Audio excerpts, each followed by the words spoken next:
नमस्कार, प्रणाम, अभिनंदन, स्वागत। दोस्तों, मैं आपकी अपनी सखी हाजिर हूँ लेकर आप ही का पसंदीदा कार्यक्रम दस्तक दिल की बात कलम से। आपको भी रहता है इंतज़ार आज के ख़ास मेहमान का कि दस्तक में कौन आएंगे, आपको भी रहती है जिज्ञासा। तो दोस्तों, आप जानते हैं कि दस्तक में जो भी हमारे मेहमान आते हैं, साहित्य के जो हैं अपनी साहित्य में ख़ास पहचान बना चुके होते हैं और शब्द शिल्पी होते हैं, साधक होते हैं, साहित्य साधना करते हैं और दिल की बात कलम के साथ साथ दिल से भी आपसे साझा करते हैं अपनी ज़िंदगी के खट्टे मीठे अनुभव। उबड़ खाबड़ पगडंडियों पर चलते चलते कैसे कलम थामी, किस बात ने कलमकार बनाया, ये तमाम बातें मसले ज़िंदगी के किस्से करते हैं साझा आपसे। और इस कड़ी में आज जो मेहमान हस्ती हमारे साथ हैं, मैं उनको आपसे मिलवाने से पहले एक नज़र उनके व्यक्तित्व पर डालती हूँ। आपकी जो है अभी तक 5 पुस्तकें प्रकाशित हैं और आप तमाम विधाओं में लिखती हैं, संस्मरण कहते हैं, लेख, आलेख, कविताएँ और लघु कथा भी कहते हैं और गज़ल भी कहते हैं। यानी कि कहने का मतलब कि साहित्य की तमाम विधाएँ जिन पर कलम चलती हैं और उपन्यास पर भी कलम चल रही है। और बात करें संकलन की, अब तक तकरीबन राष्ट्रीय स्तर के, राज्य स्तर के जितने भी ख़ास पत्र पत्रिकाएँ हैं, उनमें आपके संकलन में जो आपकी रचनाएँ हैं प्रकाशित होती रहती हैं, आपकी कविताएँ। और इसके अलावा अखबार में और टीवी पर भी आप अपनी रचनाएँ पढ़ते हैं, प्रसारित होती हैं। आकाशवाणी से भी मतलब आपके वहाँ से भी प्रसारण रहता है। तो टीवी हो, रेडियो हो, अखबार हो, यानी तमाम प्रिंट मीडिया हो चाहे इलेक्ट्रॉनिक मीडिया, आपकी रचनाएँ अपना स्थान लेती रहती हैं और आप भी दिलों में स्थान रखती हैं। और बात करें अवार्ड सम्मान की, तो दोस्तों अनेकों संस्थाओं से आपका ताल्लुक़ है। बहुत सारी संस्थाएं हैं, तकरीबन दर्जनों संस्थाएं ऐसी हैं जिनमें आपकी ख़ास भूमिका है, संवाहक हैं, संरक्षक हैं। आप कहीं पे उपाध्यक्ष की भूमिका अदा कर रही हैं, कहीं पर अध्यक्षा हैं। और साहित्य की लगभग जितनी भी संस्थाएं हैं, शहर की क्या, मैं तो कहूँगी कि दूसरे राज्यों में भी कई संस्थाएं हैं, वहाँ पर भी आप उपाध्यक्ष की भूमिका निभा रही हैं। साहित्य सृजन करने के साथ साथ साहित्य की संवाहक हैं। और बात करें एक नज़र आपके सम्मानों पर, तो जब मैं उनका परिचय पढ़ने के साथ साथ उनकी उपलब्धियां पढ़ रही थी, तो मैं सोच रही थी कि उनके सम्मानों पर ही बात करूं या उनके व्यक्तित्व पर। तो दोस्तों समय कम पड़ जाएगा, लेकिन फिर भी तकरीबन 50 के करीब उनके पास सम्मान उनकी झोली में है और अलंकृत हैं। लेकिन फिर भी कुछ खास सम्मानों को मैं ज़रूर यहाँ दोहराना चाहती हूँ। और देखिए ना, मुझे कागज़ का सहारा लेना पड़ रहा है। श्रेष्ठ कवित्री सम्मान आपकी झोली में है, महादेवी वर्मा नारी रत्न सम्मान आपकी झोली में है, अमृता प्रीतम सम्मान हो या नववर्ष साहित्य साधक सम्मान या मनांजलि साहित्य सम्मान या राष्ट्रीय गौरव सम्मान की बात करें, लगभग 50 के सम्मान ऐसे और भी हैं जिनका नाम लूँगी तो समय कम पड़ जाएगा। और तो दोस्तों ऐसी हस्ती हमारे साथ हैं, बहुत सारे शौक़ रखती हैं। और मैं तो ये कहती हूँ कि जब महिलाएं घर चलाने के साथ साथ साहित्य साधना भी करती हैं तो संवेदनाओं की जो बात होगी वो तो अलग ही होगी। तो दोस्तों देर कैसी, अब आप भी उत्सुक हो गए होंगे हमारे मेहमान से मिलने के लिए। जी हाँ, आज मैं बात कर रही हूँ, बिल्कुल वो दिल के करीब है और सबके दिल के करीब आने वाली है। और नेहा शर्मा नेह जी की।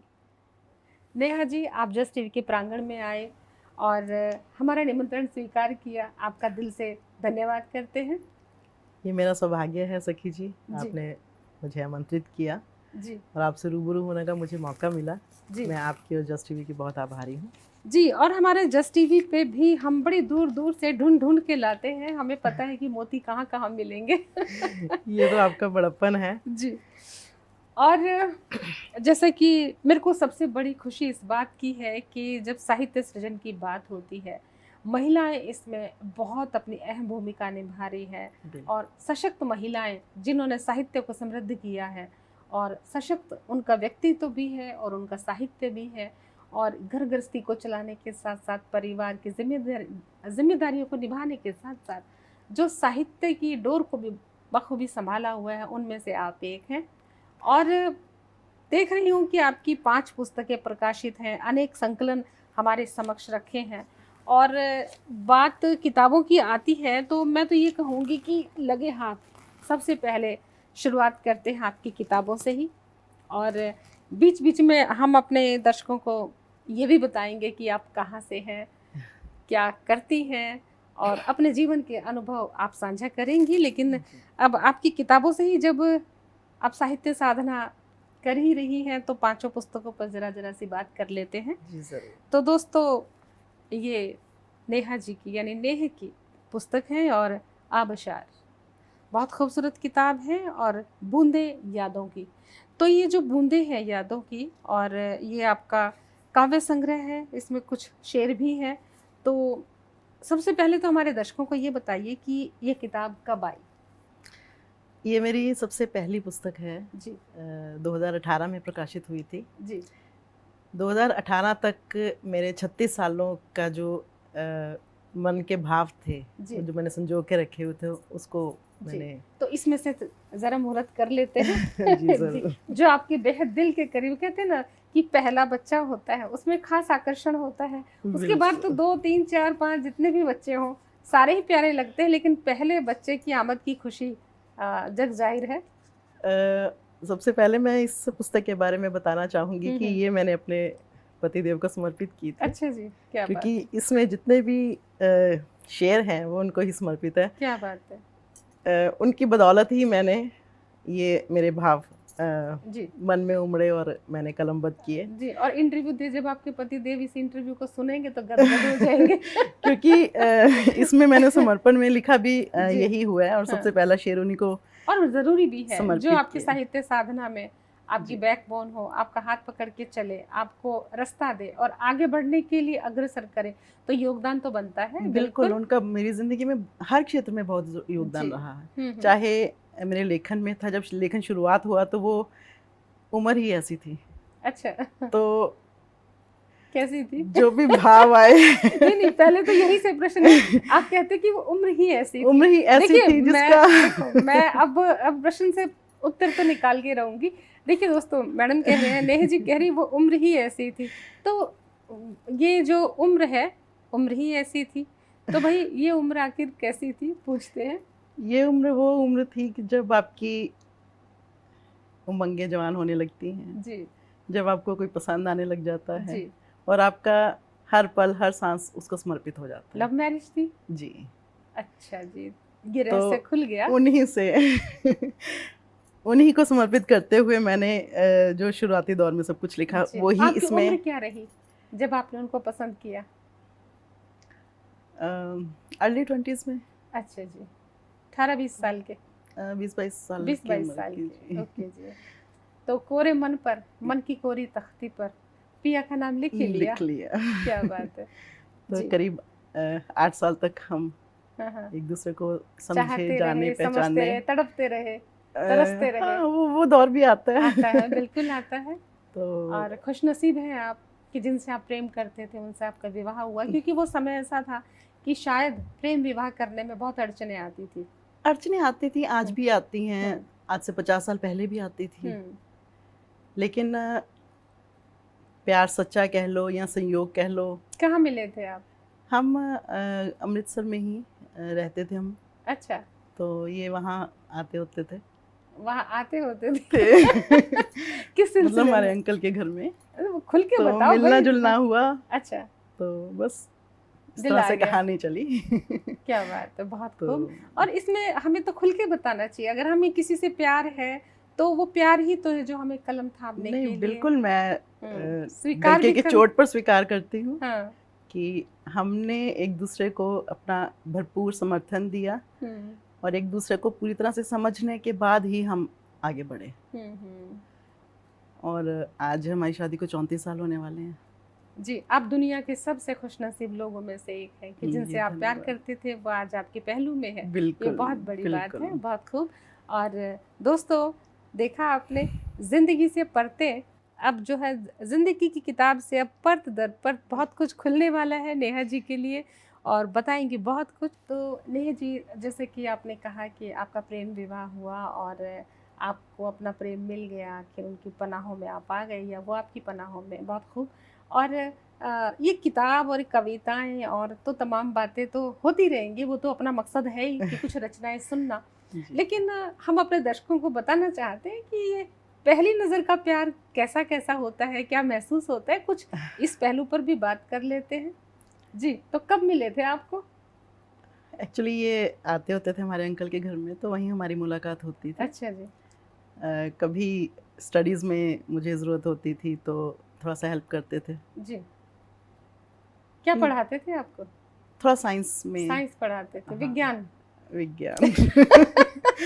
मतलब किताब भी विज्ञान विज्ञान पढ़ाते पढ़ते पढ़ाते पढ़ते प्रेम का ज्ञान पढ़ा गए। बिल्कुल। क्या बात है, विज्ञान पढ़ाते पढ़ाते प्रेम का ज्ञान पढ़ा दिया और आप पढ़ गए। पढ़ गए।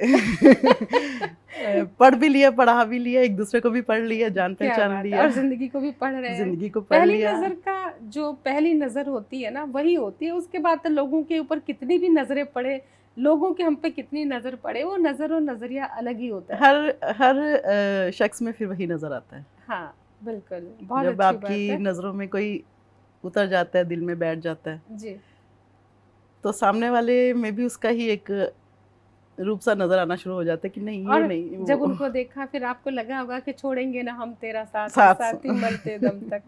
और ऐसा ही रहे, दुआ करते हैं आप बिल्कुल। हमेशा उनके पहलू में रहे। जैसे कि किताब है आबशार, इसका अर्थ क्या है, इसके क्या मायने हैं? आबशार मतलब झरना। झरना। और ये झरना आंखों से बह रहा होगा। पहले तो प्यार का झरना बहा। जी।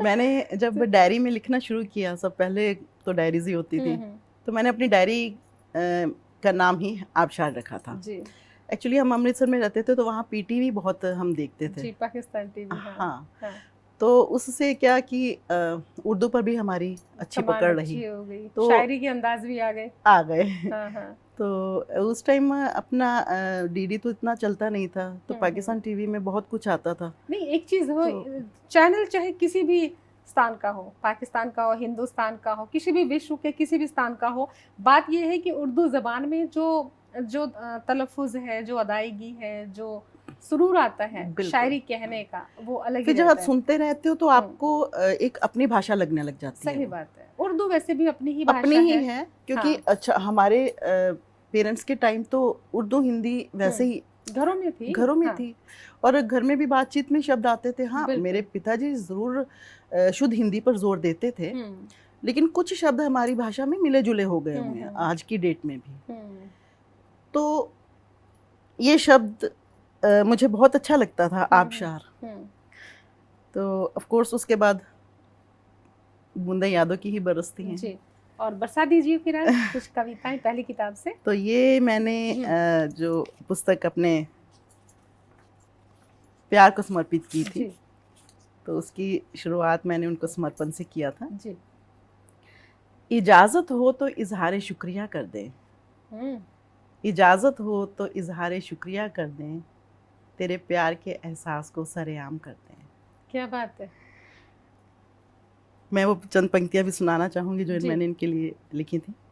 शुक्रगुजार हूँ मैं अपने जीवन साथी श्री नरेश कुमार शर्मा जी की, जिनकी मोहब्बत ने मुझे इश्क़ हकीकी के उस मुकाम तक पहुँचाया कि मैं अपने जज्बातों को लफ्ज़ देकर उनमें प्यार का रंग भर सकूं। मैं खुशकिस्मत हूँ कि वो आज भी मेरे जीवन को अपनी मोहब्बत से सराबोर कर रहे हैं। जी, देखिए इतनी मोहब्बत लुटाएंगी तो उनको फिर से मोहब्बत हो जाएगी। ये दौर तो चलता रहता है, होना होते रहना नहीं, चाहिए। इतना प्यार मत लुटाइए। बहुत खूब, बहुत खूब। जी, एक रचना। समर्पण आपने जीवन कर दिया, तन मन धन पूर्ण रूप से बिल्कुल कर दिया। समर्पित है, तो रह कुछ छोड़ा तो नहीं तो आपने। मैं इसी में से कुछ जी। मैं अपनी सुनाना चाहूँगी। दोस्तों, जब तक मैडम अपनी रचना निकाले, मैं तो एक बात कहूँगी कि भारतीय स्त्री जो है ना, अपने पति प्रेम से कभी बाज नहीं आएगी। मतलब कि अपने प्यार को मान देना, सम्मान देना, अपनी संस्कृति को, अपने रिश्तों को तवज्जो देना, ये सबसे बड़ी प्राथमिकता होती है। यही भारतीय सनातन जो हमारी धरती मिट्टी है, ये ख़ास जो है, ये मैं तो कहती हूँ ये मिट्टी की ही देन है। भारतीय मिट्टी की यहाँ पर संस्कार मौजूद इतने हैं कि अपने रिश्तों को पूरी तवज्जो मिलती है। जी नेहा जी। इश्क के मारों का बस इतना ही फसाना है, इश्क के मारों का बस इतना ही फसाना है, कभी अपने से कभी अपनों से दूर जाना है। याद है मुझे तुमसे मुलाकात की वो घड़ी, पहला प्यार पहली नज़र में हुआ जिस घड़ी। जी। दिल बनकर धड़कते हो तुम सीने में मेरे, दिल बनकर धड़कते हो तुम सीने में मेरे, दिल की धड़कन कब भुला सका है कोई। बंधन बंधन था खामोश मोहब्बत का हमारे दरमियां, खबर हो गई ज़माने को कैसे पता नहीं। और कुछ धड़कता है सीने में। क्या बात है। कुछ धड़कता है सीने में, कुछ तो कहो ये क्या है। कुछ धड़कता है सीने में, कुछ तो कहो ये क्या है, दिल तो तुम ले चुके, तुम ही कहो ये क्या है। क्या बात है। कुछ इस तरह से गाफिल हो गए हैं अपनी शख्सियत से कि आईना भी देखे तो पूछता है कौन हो तुम। खुद को तराशने में भी डर लगता है अब तो, खुद को तराशने में भी डर लगता है अब तो, खुद मुझ में ही छिपा बैठा है प्यार मेरा। क्या बात है। इस तरह से मुक्तक आपने लिखे हुए हैं। जी जी, बहुत खूब। और अब जरा दूसरी किताब पर आते हैं, और ये है स्नेह पथ कहानी संग्रह। तो इस पर बात करते हैं दोस्तों। ये नेह जी की दूसरी किताब है, और ये जो स्नेह पथ है नेह जी का कहानी संग्रह है। और ये कब आया था? ये 2020 में 2020 में प्रकाशित हुई। और इसमें कितनी कहानियां हैं? इसमें करीब जी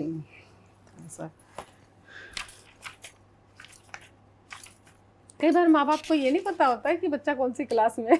बिल्कुल, क्योंकि बच्चे आगे बढ़ते हैं तो माँ बाप भी आगे बढ़ जाते हैं। पिछली तो उनसे पूछना पड़ता है आपका बच्चा कौन सा है, वो सोच में पड़ जाते हैं। अच्छा, मेरे ख्याल से छठी में है। तो जी, इसमें 30 कहानियां हैं। वही जब अनेकों किताबें लिखेंगे तो कुछ चीजें फिर भूल जाते हैं आगे बढ़ते हुए। जी बिल्कुल। इसमें है 30 कहानियां। जी।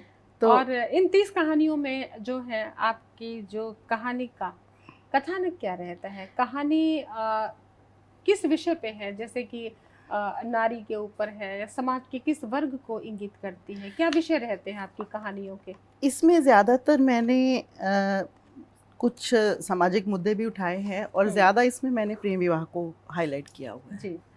क्योंकि आज के टाइम में भी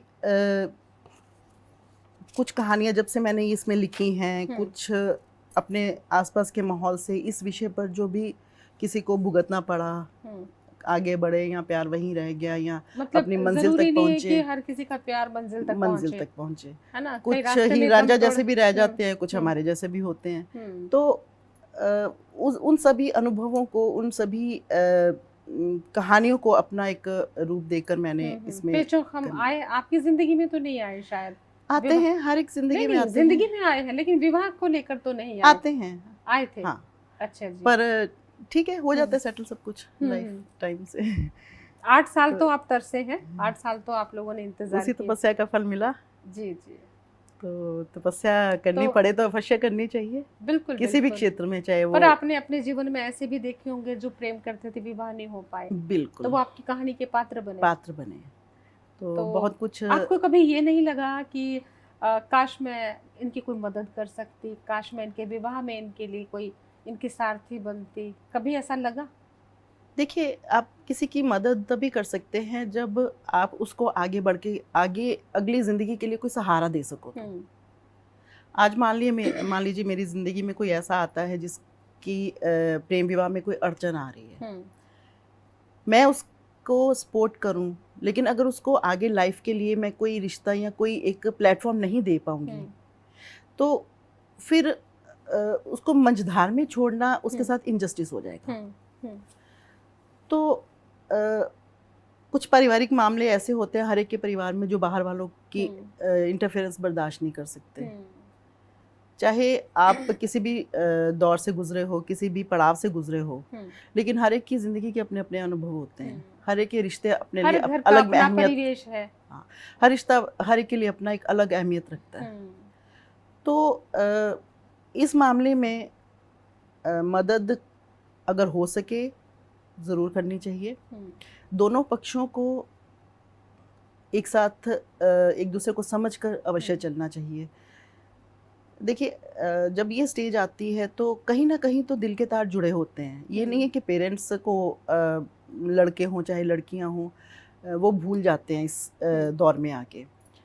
लेकिन एक एज होती है जब आपको जीवन साथी की तरफ आपकी ज़िंदगी का वो मोड़ चलना शुरू हो जाता है। तो उस टाइम पर अगर हम देखें कि हमारे बच्चों का कहीं रुझान है तो उसमें आपका स्टेटस, आपका कास्ट एंड क्रीड भी आता है बहुत हद तक। बहुत सारी समस्याओं को जूझना आ तो जाता पड़ता है, ही है कुछ और ईगो आ जाती है, बिल्कुल, कुछ बिल्कुल, दोनों जी। तरफ से। देखिए, और बच्चे हैं, बच्चों में भी पेरेंट्स का एक अंश तो होता है। अगर सही पेरेंट्स में बात ईगो है। है तो बच्चे की यंग एज, यंग ब्लड तो वो आएगा, तो आएगा ही आएगा। बहुत खूब। और नेहा जी, बहुत सारी बातें करनी है और आज दस्तक में बहुत ही खास विषय पे बात हो रही है। प्रेम के ऊपर बात हो रही है, क्योंकि जो लेखक है वो प्रेम को अभिव्यक्ति देता है शब्दों से, एहसास से, लेकिन प्रेम को निभाने का जज्बा और प्रेम में पढ़ने के बाद प्रेम की बागडोर पूरी शिद्दत से संभाल के अपने जीवन साथी के रूप में अपने प्रेम को चुनता है। और जो कठिन परिस्थितियाँ आती हैं उन पर बात हो रही है, तो क्यों ना करें फिर। तो नेहा जी, जिस तरह के आपने बताया कि बच्चों के अंदर भी वो चीज़ें आती हैं थोड़ी बहुत, हमें बच्चे का रुझान देखना चाहिए कि उसकी क्या मनोस्थिति है। हमारा विषय साहित्य से हटके दिल पर जा रहा है। दिल पर जा रहा है। साहित्य भी दिल से ही निकलता है, दिल से ही साहित्य होता है और साहित्य में भी कहीं ना कहीं हमारा दिल ही होता है और दिल को जो छू जाए वही साहित्य है। हाँ, तो प्रेम वाकई एक सनातन सत्य है, इससे कोई इसको कोई झुठला नहीं सकता, मैं ऐसा मानती हूँ। बिल्कुल सही बात है आपकी। इसीलिए मेरा मानना है कि जब आप देखते हैं कि आपके बच्चे का कहीं रुझान है, ठीक है, समझाइए उसको। अगर आपको लगता है कि नहीं ये बहुत सीरियसली अपने डिसीजन पर कायम है तो साथ खड़े होइए। क्योंकि जब पेरेंट्स साथ नहीं होते तो सोशली बच्चों को बहुत कुछ फेस करना पड़ता है। बिल्कुल, वो ज़्यादा पेरेंट्स के लिए भी और बच्चों के लिए भी ट्रॉमा हो जाता है। सही बात है। क्योंकि फिर बाहर वालों की एंट्री होनी शुरू हो जाती है लाइफ में, और बाहर वाले जब आएंगे तो एक्सप्लॉइट करेंगे और तमाशा करेंगे। बिल्कुल, बच्चों की जिंदगी का भी और रिश्तों का भी। हाँ। ये हमारा फर्ज बनता है कि हमने अपना इस नाजुक विषय पर चल रहा हमारे परिवार में जो विवाद है या जो भी चीज़ है उसको हमने सोशली सड़क पर लाना है या नहीं, घर के अंदर ही निपटा लें। अगर माँ बाप बच्चे को समझ लें कि देख ले कि बहुत सीरियस है और ये मानेंगे नहीं, और जो इन्होंने चुना है अपना पार्टनर अच्छा चुना है, स्वीकार कर ले। अगर माँ बाप उनकी शादी करते हैं तो जो रिश्ते नाते हैं, चचेरे ममेरे जो भी हैं, और भी जो ऐसे करेक्टर है तो आग लगाने के जो काम करते हैं, हाँ, उनको मौका नहीं मिलेगा। हाँ। और जब माँ बाप ही साथ नहीं देंगे तो फिर उनको मौका मिलता है इज्जत को उछालने का। रिश्तेदारों को तो जो मिलता है सबको मिलता है और सारी जिंदगी फिर वो उनको उसी बात से दबाते भी हैं। बिल्कुल दबाते हैं, और सारी जिंदगी वो एक जो दुखती रग होती है ना उनको, उसको हाँ, छेड़ते रहते हैं। और फिर सुना उनके साथ तुम्हारा रिलेशन कैसा है, हाँ, और क्या दोबारा उन्होंने पैचअप किया, अच्छा तुम्हारे बच्चों को, मतलब सही बात, बहुत चीजें हो जाती है। तो उस चीज को हमने कितना फ्लेयर करना है ये हमारे अपने हाथ में है। जी, तो आपके मतलब आज की अगर हम बात पर आए, बात में से बातें बहुत निकलेंगी, क्योंकि हम पूरा साहित्य के साथ साथ जीवन दर्शन को भी समझ रहे हैं, साहित्य पर भी बात कर रहे हैं। तो हमारा जीवन, दरअसल हमारा साहित्य हमारे जीवन से ही प्रभावित होता है, और हमारा जीवन भी साहित्य से प्रभावित होता है। जो हम पढ़ते हैं हम जीवन में उतारते हैं, और जो जीवन में हो रहा होता है वो साहित्य में उतारते हैं। तो ये जो आदान प्रदान हमारे से ही इधर से उधर ट्रांसफर होता है। हम अगली पीढ़ी को साहित्य के रूप में कहानियां देते हैं, आसपास की घटनाओं से कहानियां चुनते हैं, कुछ अपनी जिंदगी के निजी अनुभव होते हैं। और तो हम ये मान के चल सकते हैं कि कल को अगर आपके बच्चे, आपके परिवार में किसी को प्रेम होगा तो आपके बच्चों के साथ ये समस्याएं नहीं आएंगी कम से कम, क्योंकि आपने वो उस उतार चढ़ाव को, उन परिस्थितियों को झेल लिया है। बिल्कुल, क्योंकि आज हम उस स्टेज पर हैं जहाँ कभी हमारे पेरेंट्स थे। सही बात है। तो अगर उनकी जगह पर हम रख के देखें तो हम महसूस कर सकते हैं कि अगर आपका बच्चा ये डिसीजन लेता है तो सही बात, ठीक। और एज अ पेरेंट आपका क्या रोल होना चाहिए। बिल्कुल, मैं भी लोगों के ऐसा ही मानती हूँ। लोगों के केसेस और देखे सुने हैं कि बहुत फेस करना पड़ा, पेरेंट्स ने छोड़ दिया, बहुत कुछ फेस करना पड़ा बच्चे लड़कियों आत्महत्या को, भी कर लेते हैं, कर परेशान। लेते हैं। हाँ, तो वो स्थिति तो नहीं आएगी हाँ, ना कम और से कम। लड़कियों को फेस करना पड़ता है। हम्म, तो उन चीज़ों से मेरा ये एक्सपीरियंस है कि एटलीस्ट कम से कम अगर वो लड़की है तो उसको ज़रूर सपोर्ट कीजिए। बिल्कुल। आगे उसको बहुत खुशकिस्मत, कम लड़कियां खुशकिस्मत होती हैं जो पीछे से सपोर्ट नहीं होती, लेकिन आगे ससुराल से बहुत सपोर्ट मिल जाती है नहीं, हस्बैंड यहाँ से और पे परिवार से, एक लेकिन हर मुद्दा एक को नहीं मिलती। एक मुद्दा और उठता है कि जब किसी से प्रेम होता है, एक लड़की या लड़का एक दूसरे को अपना दिल दे देते हैं और फिर विवाह कहीं और हो जाता है, तो जो प्रेम खुद का किया हुआ होता है, ऊपर वाले ने एक दूसरे के लिए चुना होता है, ऊपर वाले की कृपा होती है कि खुद एक दूसरे का हम चुनते हैं साथी, लेकिन वो जो नेह होता है, वो जो स्नेह होता है, वो जब हम समाज के द्वारा आयोजित और चुने हुए वर को स्वीकार करने में बहुत वक्त लगता है। और कभी भी मुझे लगता है वो परछाइयों की तरह, वो पुरानी चीजें, अतीत रहता है, अतीत रहता है, परछाइयों की तरह पीछा करती हैं वो चीजें। और गाहे बगाहे वो टिस, वो दर्द, वो चार जिंदगियां खराब होती हैं अगर दोनों जिंदगियां की अलग अलग जगह हो जाती है। तो चलो इस मुद्दे को हम तो यही विराम लेकिन देंगे, उससे पहले मैं क्योंकि आपके विचार जानना चाहूंगी मेरे इस विचार विषय पर। मैंने कौन सा प्रेम पे पीएचडी करी। नहीं, लेकिन प्रेम विवाह के बारे में आपकी जिंदगी में भी ऐसे केसेस आए होंगे। मेरी जिंदगी में प्रेम तो है, लेकिन प्रेम विवाह नहीं है। अगर मैं कहूँ, मेरी जिंदगी में प्रेम की बहुत खास जगह है, क्योंकि मुझे सभी से प्रेम होता है, और जिनसे अभी विवाह किए हैं उनसे प्रेम है, बच्चों से प्रेम है, आपसे प्रेम है।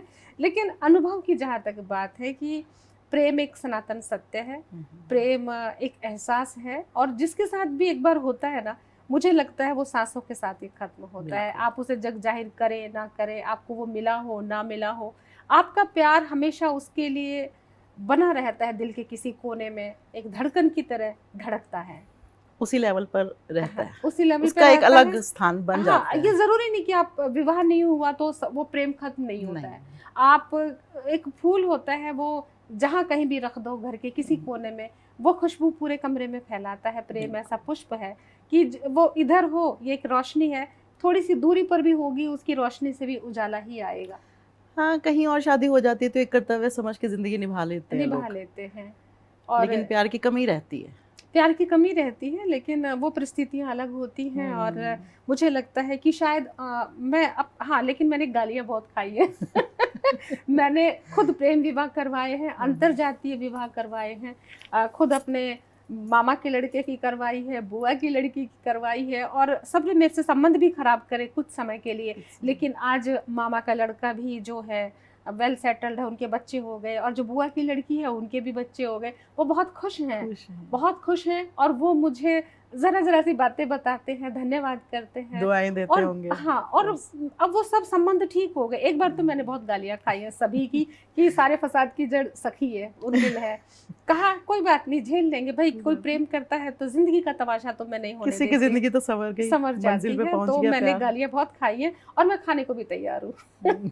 किसी का जीवन संवरता है, किसी का प्यार किसी को मिलता है, जीवन एक बार होता है, और मुझे लगता है जीवन एक बार मिलता है, और उस जीवन को खूबसूरत बनाए प्यार से, प्रेम से, और पहले प्यार से। बिल्कुल। तो मैं तो पूरी तरह से समर्पित हूँ कि भाई हम किसी के जीवन में ऐसे फूल खिला सके। तो मैं अपने बच्चों के लिए भी पूरी खुली सोच रखती हूँ कि भाई जिससे भी जब हो बता देना, परेशान होने की जरूरत नहीं है, और जाति वाती का भी कोई चक्कर नहीं है, बच्चा काबिल होना चाहिए। तो ये चीजें हम अब देख रहे हैं ना कि छोटा सा तो परिवार है, उसमें भी इतने लफड़े झगड़े, जिंदगी को आधा उलझा लेंगे तो बचेगा क्या। बिल्कुल। और इसके आधे से ज्यादा तो मुझे लगता है पढ़ने में और नौकरी में खत्म हो जाती है जिंदगी। जब जिंदगी समझने की उम्र आती है, तो उस टाइम पे जिंदगी का कोई भी क्षेत्र हो, पेरेंट्स को हमेशा बच्चों के साथ होना चाहिए। हमें इस चीज की समझ है कि हमें अपने बच्चों के साथ होना है, और हम हैं इस सोच के साथ हैं कि हमसे बच्चे हैं और बच्चों से हम हैं। और चलो आगे बढ़ते हैं, क्योंकि प्यार में भी दम है, लेकिन हमारी किताबों में बहुत दम है। आबशार पर बात हो गई है, और अब बात करते हैं, कहानी पर भी हो गई है, अब बात करते हैं यादों का समंदर और ये जो है संस्मरण है। जी। तो ये यादों का समंदर, देखिए दोस्तों, किताब है, बहुत खूबसूरत है। और संस्मरण का मतलब तो आप सभी समझते हैं, अपनी ज़िंदगी के खट्टे मीठे अनुभव पल हैं, और अपने यात्रा वृतांत भी हो सकते हैं। ज़िंदगी से जुड़े तमाम जो ख्याल हैं इसमें इंगित होंगे। जी, और कुछ कहना चाहते हैं? और इस वक्त हमारे पास 3 किताबें और ऐसी हैं संकलन के अलावा। यादों का समंदर है, कल्प वृक्ष है, काव्य संग्रह और दिल कहता है। तो दोस्तों, ये 3 किताबें और हैं और अनेकों पुस्तकें और हैं, लेकिन अब हम इन पर बहुत सारी बातें करेंगे।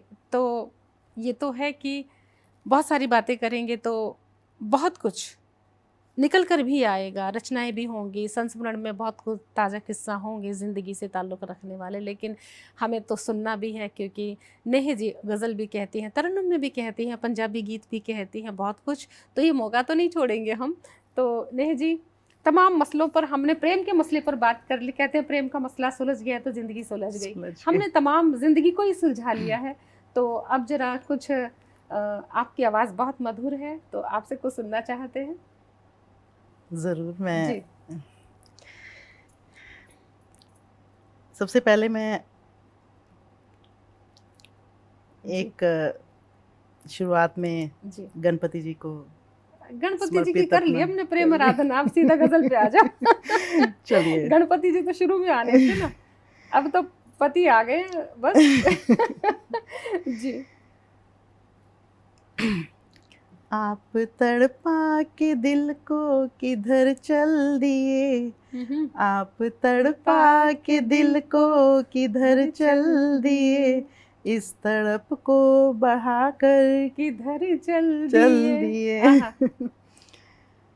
सांस रुक सी गई, नब्ज थम सी गई, आप भी फेर कर जब नजर चल दिए।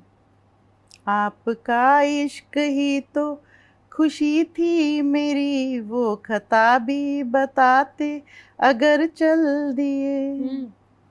आपका दिल मेरा आशियाँ था सनम, आपका दिल मेरा आशियाँ था सनम, तोड़ के दिल मेरा किस कदर चल दिए।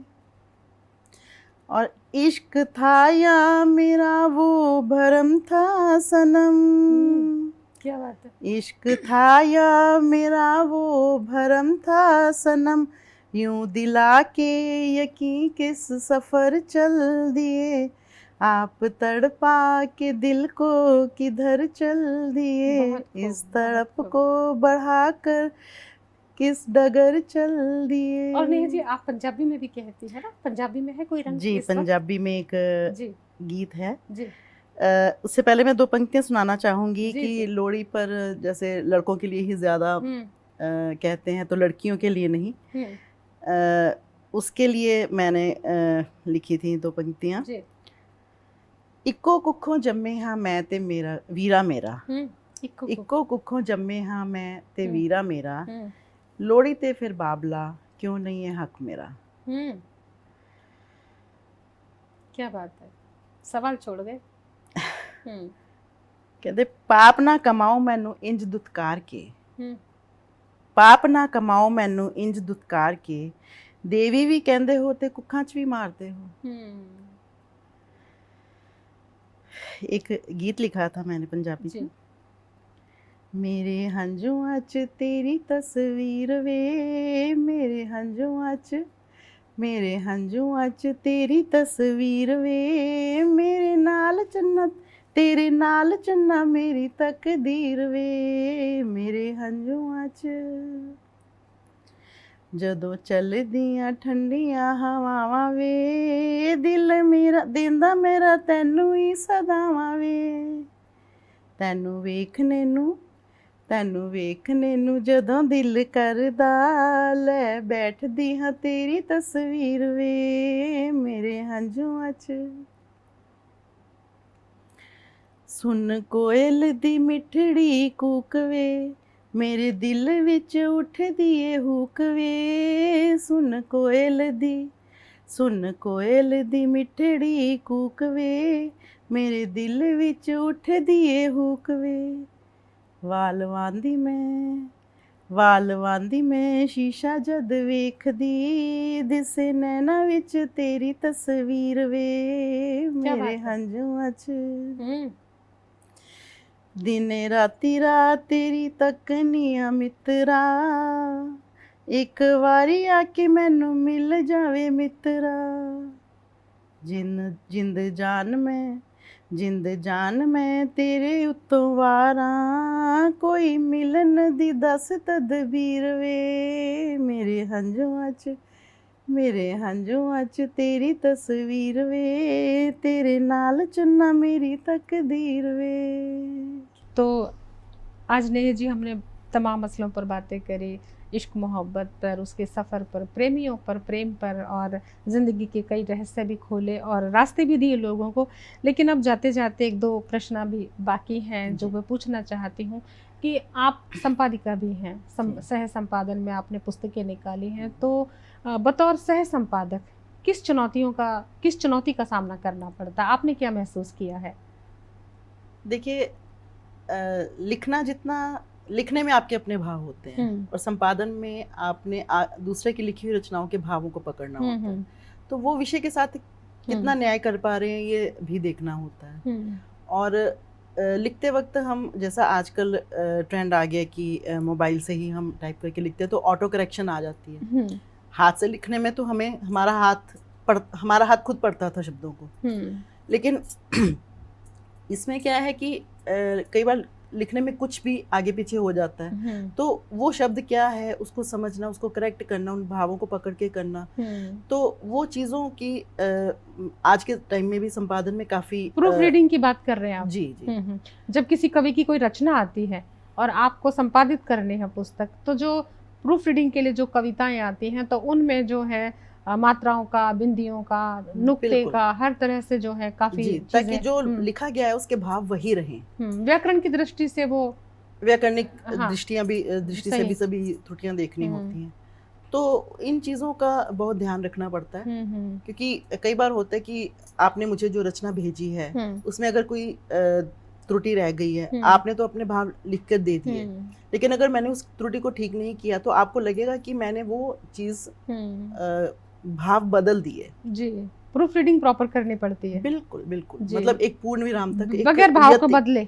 हाँ, आपने भाव नहीं बदलना, आपने शुरुआत अंत सब एज इट इज रखना है, बस आपने प्रूफ रीडिंग में वो सारा जो है हिंदी की जो त्रुटियां हैं उनको दूर करना है, ये रहता है। रचना का स्तर भी रहता होगा, रचना का स्तर भी रहता है। हाँ, तो मापदंड रहता होगा कि एक संपादन की पुस्तक में, संपादित पुस्तक में कितनी रचनाओं का संकलन करते हैं आप ज्यादातर?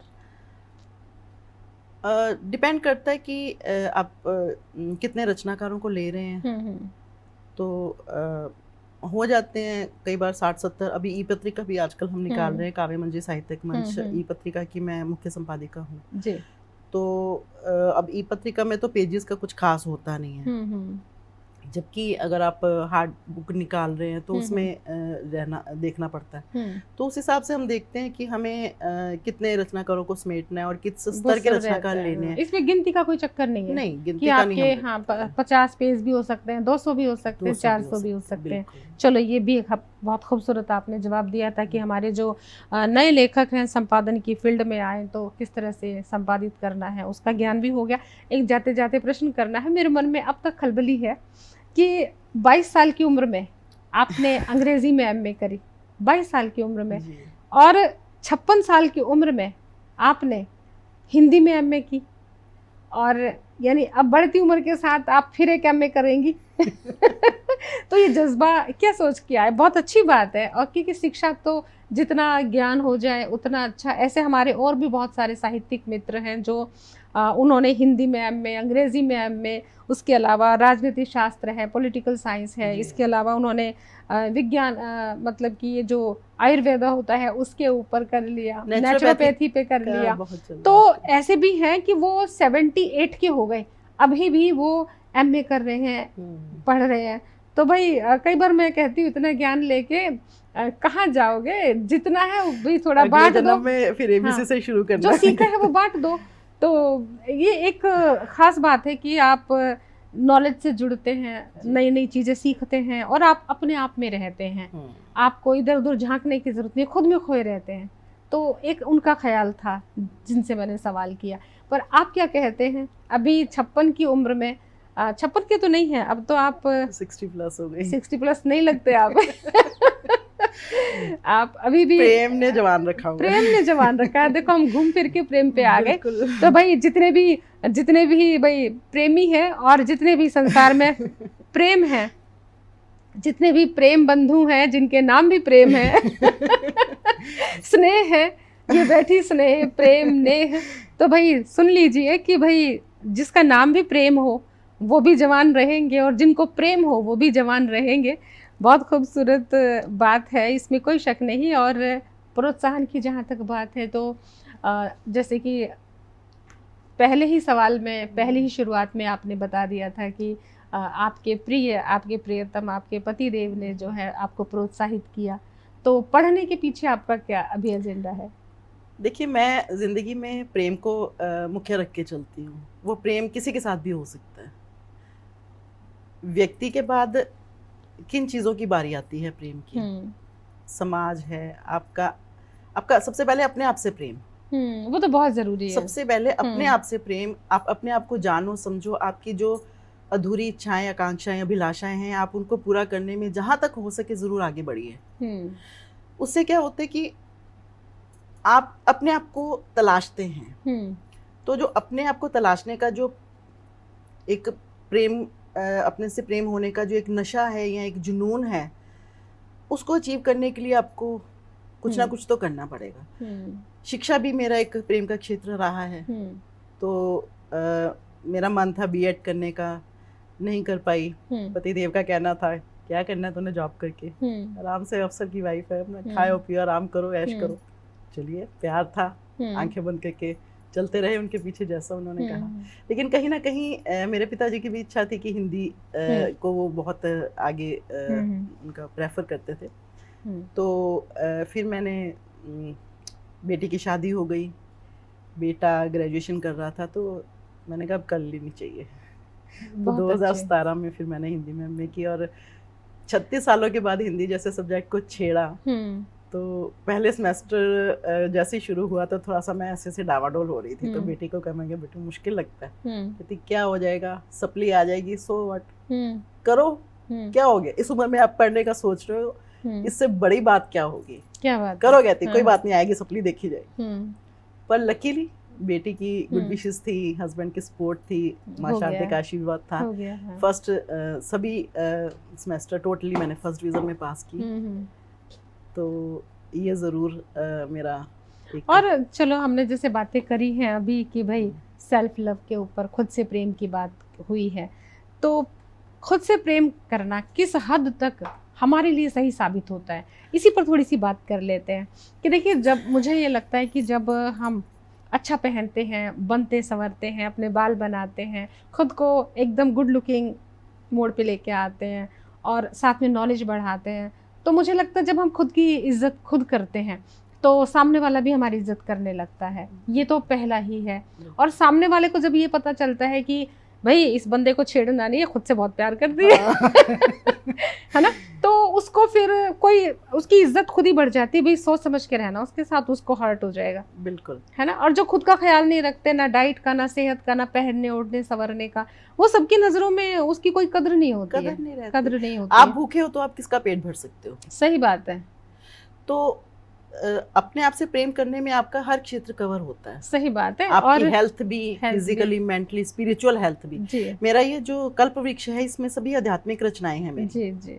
और तो यही तो, हाँ, इनसे प्रेम करते करते ईश्वरीय प्रेम तक पहुंच गए इस एज में, जो जरूरी भी है। बहुत जरूरी। प्रेम का एहसास भी तभी होता है जब सही बात है। किसी से प्रेम करते हो, जब आप अपने से प्रेम करते हो, तो ईश्वर से प्रेम अपने आप आपका हो। मुझे लगता है कि खुद से प्रेम करना, अपने जीवन को सुधारना, खुद को बहुत कुछ है इसी सवाल में ही बहुत सारे जवाब हैं। जब आप खुद से प्यार करते हैं, आप अच्छा खाते हैं, अच्छे से सोते हैं, अच्छा पहनते हैं, अच्छे से हंसते हैं, अपनी पसंद के गीत सुनते हैं, नाच नृत्य करते हैं, दोस्तों से मिलते हैं, जब आपके जीवन में बहार होगी तो आप दूसरों को भी, दूसरे के जीवन में भी रोशनी, प्रकाश और मतलब बहार आएगी निसंदेह। और बहुत कुछ इसी सवाल में इसका जवाब था। और नेहा जी, आप स्टूडियो में आए, बहुत सारी ना कुछ अलग विषय पर बातें हुई आज, बहुत अच्छा लगा और हम आपका दिल से धन्यवाद करते हैं आने के लिए। बहुत बहुत धन्यवाद। आपका नेह भी मिला हमें जी। प्यार को प्यार खींचता है जी तो सबसे प्रेम करते रहिए जी। और सबसे पहले अपने से प्रेम करिए, अपने शरीर का ध्यान रखिए, योग कीजिए जी। मैं रेगुलर करती हूँ जी। बिल्कुल, तो उससे आपका जीवन भी सुधरेगा जी। बिल्कुल, अपने लिए सम्मान रखिए, आपको सम्मान मिलेगा। क्या बात है। तो दोस्तों, देखा आपने, आज की जो मुलाकात थी ना, बहुत ख़ास थी। खुद को समझना, रिश्तों को समझना, और जो खुद से प्यार करेगा समझो भगवान की बंदगी कर ली है। इसलिए खुद को बहुत प्यार करें, और जब आप खुद से प्यार करेंगे तो आप दूसरों को भी करना सीख जाएंगे। जब खुद से नहीं करेंगे तो दूसरों से कैसे करेंगे। आज बहुत ही अनोखी बातें हुई हैं और मुझे यकीन है आपको बातें अच्छी लगी होंगी। तो किसी भी इन्फो के लिए इन्फो करें info@justbroadcasting.com पर। हमें अपना प्यार इसी तरह देते रहिए और बहुत जल्द लेके आएंगे एक और ख़ास मेहमान। लेकिन अब इस वक्त मुझे और नेहा जी को, यानी हम दोनों को दीजिए अनुमति। प्रणाम।